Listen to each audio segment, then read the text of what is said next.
तो आज हम बीएमएस फर्स्ट ड्राफ्ट के पीवाईक्यूज जो कि most repeated questions Sanskrit paper 2 के होंगे उसको आज डिस्कस करने जा रहे हैं।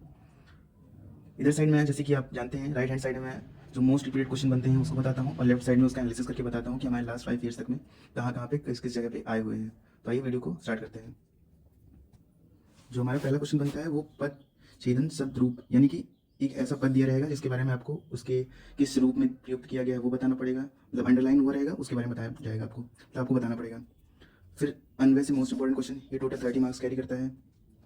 फिर परिभाषा के लिए आपको मैं कुछ लास्ट में इंपॉर्टेंट पीवाईक्यूज में जितने भी आए हुए हैं परिभाषा, इसको मैंने नोट डाउन करके आपको एक समराइज वे में बताने की कोशिश की है कि अगर आप इन टॉपिक्स को तैयार कर लेंगे परिभाषा में तो आपके जितने भी परिभाषा से रिलेटेड क्वेश्चन हैं वो पूरे हो जाएंगे। और ये मोस्टली पेपर में आना ही आना है।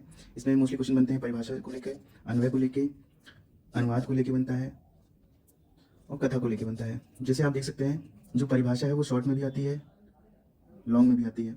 अन्वय जो होता है वो शॉर्ट में भी आता है, लॉन्ग में भी आता है। जैसे रेफरेंस के लिए भी आप देख सकते हैं इधर साइड कि हमारे रिसेंटली ईयर्स में जो पेपर्स आए हुए हैं वो कुछ इस तरह से हैं। ये देखिए परिभाषा से रिलेटेड है, आयु की परिभाषा, इंद्रिय शब्द की निरुक्ति एवं भेद, समान विशेष, आम की परिभाषा, शमन की परिभाषा, विभाग की परिभाषा, साधन की परिभाषा। ये टोटल जो स्टार्टिंग 7 क्वेश्चन है पूरे ये परिभाषा को लेकर ही थे, तो इस वजह से ये मोस्ट इंपॉर्टेंट बन जाता है। लॉन्ग में जैसे कि आप देखिए 29 क्वेश्चन, वीर, श्रुतस, अपत, अनुमा, अनुपान, योगवाही,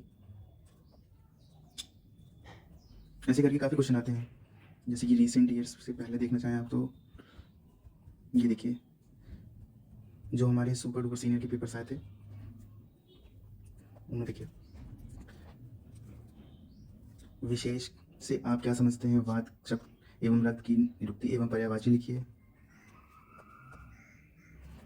निम्नलिखित पर टिप्पणी लिखिए। स्रोतस, ओक्सात्म शरीर, प्रज्ञापराध, चिकित्सा चतुष्पाद, ऋतुचर्या, आयु, जल, अग्नि, निदान। लॉन्ग का भी काफ़ी, यानी 10 10 10 ऑलमोस्ट 30 नंबर पूरा आपका लॉन्ग का परिभाषा से ही बना हुआ था। तो अब तक तो आप समझ गए होंगे कि परिभाषा कितना इंपॉर्टेंट है। नेक्स्ट जो क्वेश्चन आते हैं वो अनुवाद में आते हैं। कभी कभी संस्कृत में अनुवाद करने के लिए आ जाते हैं, तो कभी कभी मातृभाषा यानी कि हिंदी में करने को आ जाता है। जैसे क्वेश्चन आप देखिए, ये देखिए मातृभाषा में अनुवाद करिए। फिर ये है क्वेश्चन संस्कृत में अनुवाद करिए, तो क्वेश्चन इससे बनते हैं। फिर नेक्स्ट क्वेश्चन जो आपको बनेगा वो वाच भी हो सकता है, जैसे कि कृतवाच, कर्मवाच।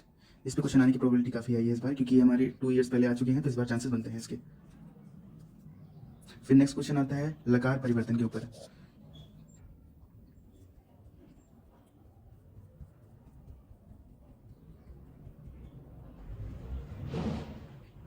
ये देखिए 2024 में पेपर 2 में आया हुआ क्वेश्चन, जैसे यहाँ पे दिया हुआ है कि संस्कृत में अनुवाद कीजिए। देखिए 1 2 3 4 5 अनुवाद आए हुए हैं संस्कृत के लिए, और ठीक ही 5 आए हुए हैं हिंदी में करने के लिए। तो ये अनुवाद वाला जो है क्वेश्चन ये भी इंपॉर्टेंट हो जाता है, वाच वाला भी इंपॉर्टेंट हो जाता है, क्योंकि अभी तक नहीं आया है, हमारे 1 साल पहले आया हुआ था, तो इस बार आने की पॉसिबिलिटीज ज़्यादा है। फिर एक क्वेश्चन आप उस पर भी बनता है कि वाक्य बनाने के लिए,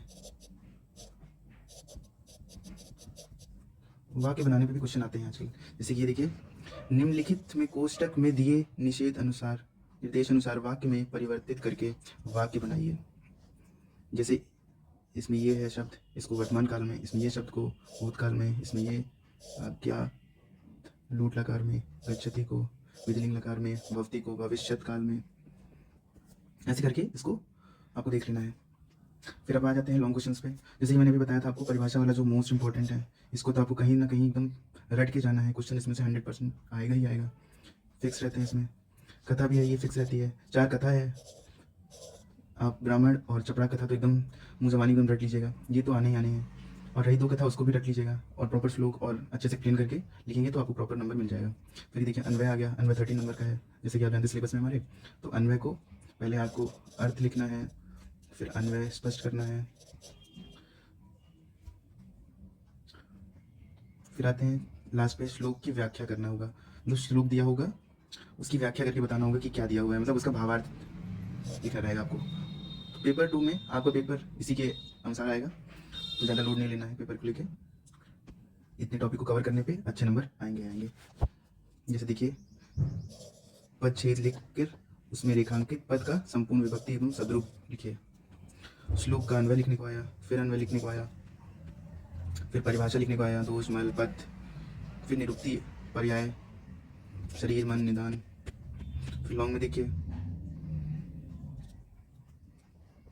फिर आया संस्कृत भाषा में संक्षिप्त निबंध लिखिए आयुर्वेद पे, सामान्य एवं विशेष की परिभाषा, लंघन विंघन की परिभाषा,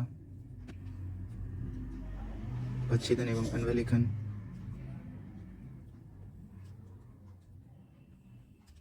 प्रश्न उत्तर। ये सब रेयर चांसेस हैं जिनके बन जाते हैं कभी कभी, लेकिन आपको एक बार इसकी रीडिंग लगा लेना है ताकि अगर क्वेश्चन इसमें से आए तो आप उसको टैकल कर सकें।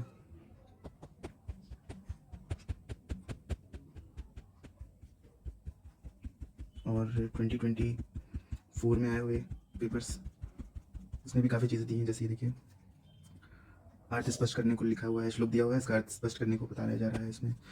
फिर कथा पे एक आ गया है, फिर अन्वय पे आ गया, फिर संदर्भ व्याख्या, मतलब श्लोक दिया रहेगा उसकी व्याख्या करनी है। तो यहाँ पे टोटल एनालिसिस के बाद अगर हम मोटा मोटा ये देख लें तो हमारा 15 नंबर का निरुक्ति पर्याय हो गया, 15 नंबर का हमारा परिभाषा हो गया, 30 नंबर का हमारा अन्वय लेखन हो गया, और 10 नंबर का हमारा, तो टोटल यहाँ पे हमारा 70 मार्क्स का कंसाइज वे में फॉर्मेट रेडी है। आयु इंद्रिय समान विशेष आम विरुद्धाहार शमन विपाक निदान दोष मल पथ ऋतुचर्या चिकित्सा चतुष्पाद अग्नि निदान श्रोतस ओक्षात्म देशात्म अनुपान योग वाही शरीर प्रज्ञापराध, ये सब इंपॉर्टेंट है, इसको प्रिपेयर कर लेंगे। तो थैंक यू।